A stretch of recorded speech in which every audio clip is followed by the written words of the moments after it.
Alors on peut passer très longtemps, voire peut-être toute sa vie, à faire des pranayams sans pour autant ressentir le prana concrètement. Alors dans cette vidéo, on va voir une pratique, un exercice très simple pour que tu puisses ressentir le prana et apprendre à le diriger. Alors ça ce sera particulièrement utile lorsqu'on abordera les pranayams et tu verras, ça devrait t'apporter une avancée très nette sur ton ressenti. Alors pour réussir cette pratique, il y a deux grands facteurs. Le premier, il est énergétique. Donc là, je t'invite à faire l'exercice qu'on a vu précédemment dans cette série, qui justement est un exercice préparatoire, énergétique. Et le deuxième, il est plutôt psychologique. Donc c'est le constat que moi j'ai pu faire lorsque j'ai pu animer plusieurs stages en énergie, sur l'énergétique. On va dire qu'à 30%, le facteur énergétique préparatoire est 1%, mais on va dire que le facteur déterminant va être plutôt ici. Il est plutôt psychologique. Pourquoi? Parce qu'on peut avoir différents blocages, différents tabous liés par exemple à la culture. Oui, parce que le prana, c'est pas du tout dans notre culture. Donc ça peut être un facteur aussi inhibiteur. Il peut avoir aussi la paire d'opposés entre ce que j'ai pu voir, moi, entre l'attraction, une profonde volonté à réussir, à ressentir, etc. Donc voilà, un blocage qu'il peut avoir, ou bien une peur de l'inconnu, peut-être du danger qu'il peut avoir, etc. Voilà, de l'idée qu'on peut s'en faire. Donc je te rassure, il n'y a aucun danger à ressentir sa propre énergie. C'est l'énergie qui fait vivre notre corps. Donc il n'y a pas de danger à la ressentir. Alors l'attitude la plus neutre est la meilleure.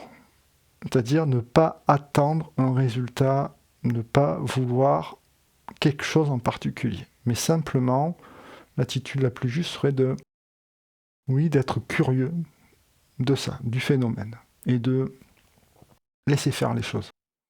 Donc pour ça, on va faire quelques inspirations par le nez et un soufflet par la bouche pour relâcher le mental un petit peu.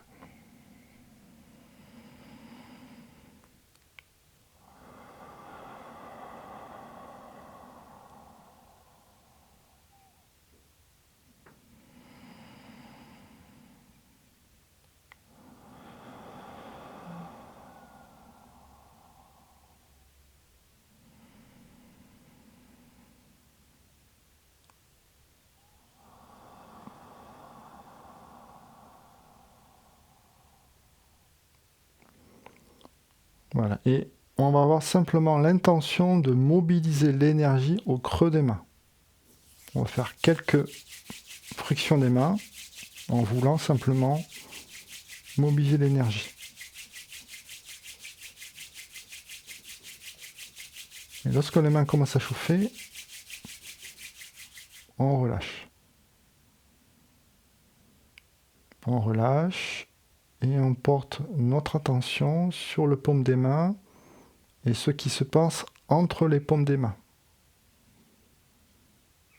On ramène, on écarte, on ramène, on essaie de voir s'il y a des différences lorsqu'on ramène les mains ou lorsqu'on les écarte. On peut le faire lentement, on peut le faire plus rapidement. Voilà, je te laisse expérimenter ça à ta vitesse. Je ne le fais pas en temps réel avec toi, c'est inutile. Tu peux faire pause à la vidéo et l'expérimenter. Là maintenant, on va aborder l'aspect émettre une intention sur le prana.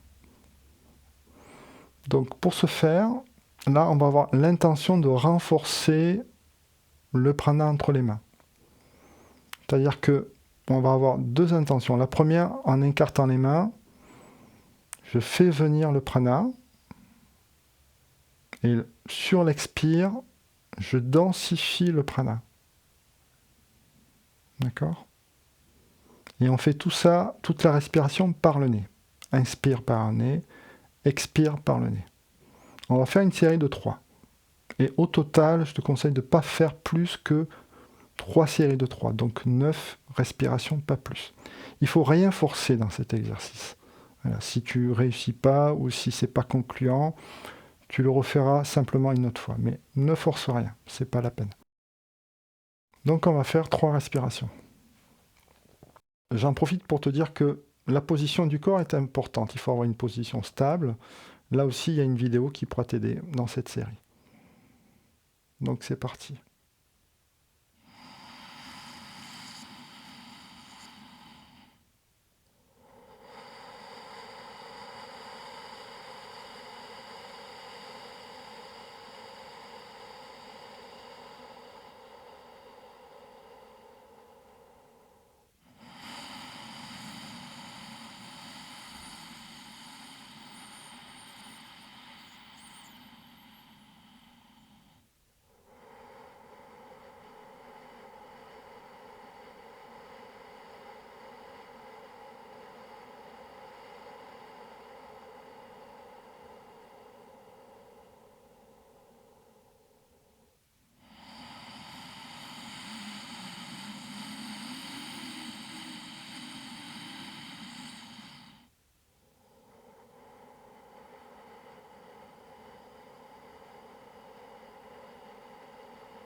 Voilà, à ce niveau-là.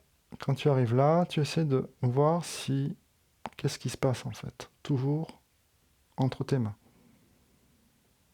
Lorsque tu écartes, lorsque tu ramènes. Normalement, tu devrais ressentir un peu plus de densité en fait, entre tes mains. À la limite, que ça demande un effort de les rapprocher, de les ramener, comme s'il y a vraiment une matière vivante qui s'anime. Voilà, tu peux faire pause, prendre le temps d'expérimenter ceci. On va arrêter là l'expérience. Donc tu vois bien, ce prana, il est bien à la frontière entre la matière, puisque tu peux le toucher, tu peux le ressentir de façon tactile, et la conscience, puisqu'on a vu qu'on peut émettre une intention et que cette intention agit de manière concrète. Donc le prana, c'est quelque chose entre, on va dire, de manière schématique, c'est bien plus que ça, mais pour commencer avec des éléments simples, c'est à la frontière entre la conscience et la matière. Voilà, la prochaine fois, on continuera donc avec les pranayams. Et je pense que d'ici là, si tu pratiques régulièrement, cet exercice devrait te permettre de faire un vrai pas en avant sur ta connaissance et l'expérience des pranayams. Je te dis à la prochaine et porte-toi bien.